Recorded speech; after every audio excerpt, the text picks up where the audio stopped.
भक्त शिरोमणी संत नामदेव हे संत ज्ञानेश्वरांच्या कालखंडात होऊन गेले। वारकरी संप्रदायाचे प्रचारक नामदेव महाराज नामवेदाचे व नामविद्येचे आद्य प्रणेते असलेले महाराष्ट्रातील एक थोर संत होत। आपल्या कीर्तन कलेमुळे प्रत्यक्ष पांडुरंगाला डोलायला लावणारी अशी त्यांची कीर्ती होती। संत नामदेव प्रत्यक्ष श्री विठ्ठलाच्या निकटवर्ती असलेला सखा होता असे मानले जाते। संत नामदेव हे वारकरी संप्रदायाचे महान प्रचारक असून भारतभर त्यांनी त्या बाबतीत भावनिक एकात्मता साधली। भागवत धर्माची पताका पंजाब पर्यंत घेऊन जाण्याचे कार्य त्यांनी स्वकर्तृत्वाने केले। दामा शेट्टी हे संत नामदेवांचे वडील व गोनाई ही त्यांची माता होती। संत नामदेवांचे आडनाव रेळेकर असे होते। ते मराठी भाषांमधील सर्वाधिक जुन्या काळातील कवीपैकी एक होते। त्यांनी व्रजभाषांमध्येही काव्ये रचली। शिखांच्या गुरुग्रंथ साहिबातले चित्रकार, आत्मचरित्रकार आणि कीर्तनाच्या माध्यमातून भागवत धर्म पंजाबपर्यंत नेणारे आद्य प्रवचक होते। संत नामदेवांचे वडील दामा शेट्टींचा व्यवसाय कपडे शिवणे होता, म्हणजे ते शिंपी होते। त्यांच्या अगोदरच्या 7व्या पिढीतील पुरुष यदू शेठ हे सात्विक प्रवृत्तीचे भगवत भक्त होते। सध्याच्या हिंगोली जिल्ह्यातील नरसी बामणी म्हणजे नरसी नामदेव हे संत नामदेवांचे जन्मगाव होय। नामदेवांचा जन्म प्रभव नाम संवत्सरात शके 1192 म्हणजेच इसवी सन 1270 मध्ये कार्तिक शुद्ध एकादशीस रोहिणी नक्षत्रात रविवारी झाला। संत नामदेवांना 80 वर्षाचे आयुष्य लाभले होते। त्यांचे बालपण हे पंढरपुरात गेले। त्यांनी लहानपणापासूनच श्री विठ्ठलाची अनन्यसाधारण भक्ती केली। संत गोरा कुंभार यांच्याकडे तेरढोकी येथे निवृत्तीनाथ, ज्ञानेश्वर महाराज, सोपानदेव, मुक्ताबाई, संत नामदेव, चोखामेळा, विसोबा खेचर आदी संतांचा मेळा जमला होता। याच प्रसंगी संत ज्ञानेश्वरांच्या विनंतीवरून गोरोबा काकांनी उपस्थितांच्या आध्यात्मिक तयारीविषयी आपले मतप्रदर्शन केले होते। या प्रसंगानंतरच संत नामदेवांना विसोबा खेचर हे आध्यात्मिक गुरु म्हणून लाभले होते। संत नामदेवांची पत्नी राजाई, मोठी बहीण आऊबाई, नारा विठा, गोंदा, महादा हे त्यांचे 4 पुत्र व 1 मुलगी लिंबाई असा संत नामदेवांचा परिवार होता। त्यांच्या कुटुंबात एकूण 15 माणसे होती। स्वतःला नामयासी दासी असे म्हणणाऱ्या संत जनाबाई या त्यांच्या परिवारातील एक सदस्य होत्या। संत नामदेवांची अभंग गाथा सुमारे 2500 अभंग प्रसिद्ध आहेत। त्यांनी शिरसैनी भाषेत काही अभंग रचना म्हणजे सुमारे 125 पदे केली। त्यातील सुमारे 62 अभंग नामदेवजी की मुखबानी शीख पंथांच्या गुरुग्रंथ साहेबमध्ये गुरुमुखी लिपीत घेतलेले आहेत।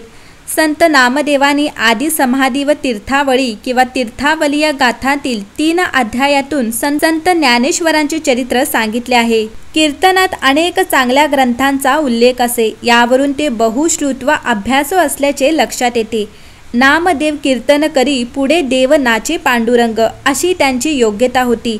नाचू कीर्तनाचे रंगी ज्ञानदीप लावू जगी हे त्यांच्या आयुष्याचे ध्येय होते। भागवत धर्माचे एक आद्य प्रचारक म्हणून संत नामदेवांनी संत ज्ञानेश्वरांच्या संजीवनी समाधीनंतर सुमारे 50 वर्षे भागवत धर्माचा प्रचार केला। प्रतिकूल परिस्थितीमध्ये महाराष्ट्रातील भावनिक एकात्मता जपण्याचे अवघड काम त्यांनी केले। पंजाबमधील शीख बांधवांना ते आपले वाटतात। शीख बांधव नामदेव बाबा म्हणून त्यांचे गुणगान गातात। पंजाबातील शबद कीर्तन व महाराष्ट्रातील वारकरी कीर्तन यात विलक्षण साम्य आहे। घुमान पंजाब येथे शीख बांधवांनी त्यांचे मंदिर उभारले आहे। बहोरदास, लडविष्णू स्वामी, केशव कलाधारी हे त्यांचे पंजाबी शिष्य होत। राजस्थानातील शीख बांधवांनीही नामदेवाची मंदिरे उभारलेली आहेत। संत शिरोमणी असे यथार्थ संबोधन त्यांच्याबद्दल वापरले जाते। भगवत भक्तांच्या व साधू संतांच्या चरणधुळीचा स्पर्श व्हावा म्हणून पंढरपूर येथील विठ्ठल मंदिराच्या महाद्वारी पायरीचा दगड होण्यात त्यांनी धन्यता मानली। संत नामदेव हे आषाढवद्य त्रयोदशी शके 1272 मध्ये शनिवार दिनांक 3 जुलै 1350 रोजी पंढरपूर येथे पांडुरंग चरणी विलीन झाले। नक्की दिनांकाविषयी एक वाक्यता दिसून येत नाही। काल निर्णय दिनदर्शिकेत पुण्यतिथी दिनांक 24 जुलै असा दिलेला आढळतो। संत नामदेव हे कीर्तन करत करत भारतभर फिरले। नामदेव अगदी लहानपणापासूनच प्रल्हादासारखे होते। ते विठ्ठलाचे महान भक्त होते। वयाच्या दुसऱ्या वर्षी जेव्हा त्यांनी बोलण्यास सुरुवात केली तेव्हा दररोज त्यांची आई गुणाबाई त्यांना देवतांच्या पूजेसाठी विठोबाच्या मंदिरात घेऊन गेला। तेव्हा त्यांना खूप आनंद झाला।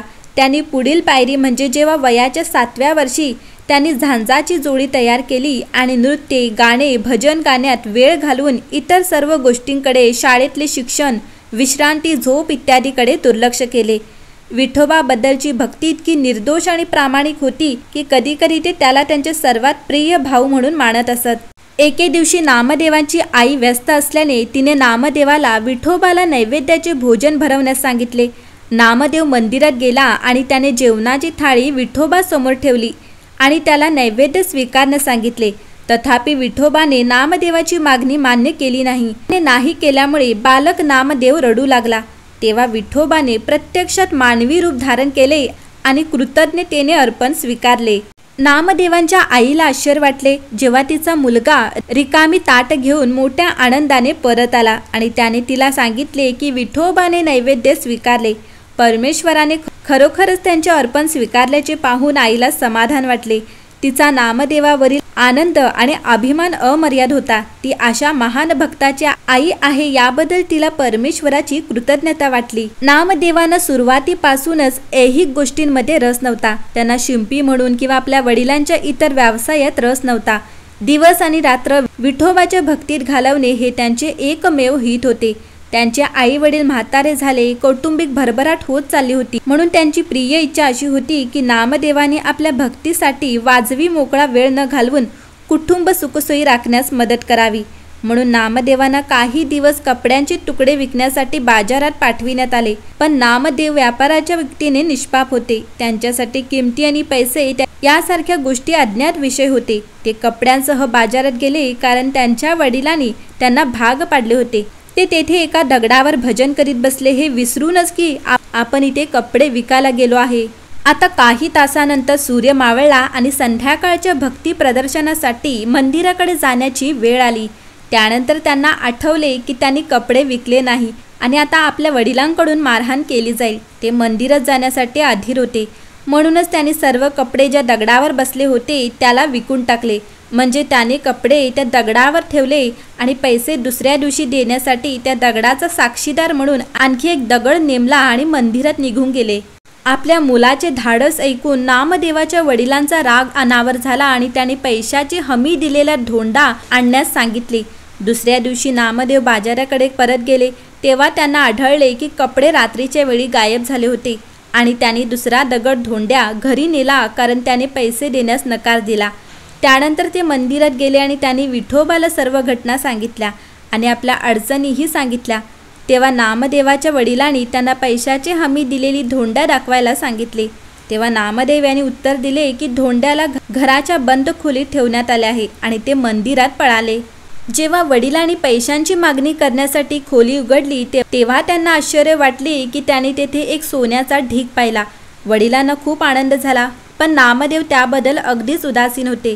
नंतर त्यांना वाचवल्याबद्दल त्यांनी देवाची स्तुती केली। एकदा नामदेवांची संत ज्ञानदेव व त्यांच्या भावंडांची भेट झाली। त्या सर्व भावंडांनी नामदेवांना नमस्कार केला, परंतु नामदेवांनी त्यांना परत नमस्कार न करता तसेच बसून राहिले। हे पाहून मुक्ताबाई नामदेवांना म्हणाली, तुम्ही विठ्ठल भक्त स्वतःला समजतात, तरीही तुमचा अहंकार गेला नाही। त्यानंतर संत ज्ञानदेवाच्या सांगण्यावरून नामदेवांनी औढा नागनाथ येथे जाऊन विसोबा खेचराकडून उपदेश घेतला आणि त्यांचे शिष्यत्व स्वीकारले। मंडळी, अशाच प्रकारच्या आपल्या महाराष्ट्रातील संतांच्या कथा माहिती ऐकून घेण्यासाठी सुखी जीवनाचे रहस्य या आमच्या YouTube चॅनलला नक्की फॉलो करा।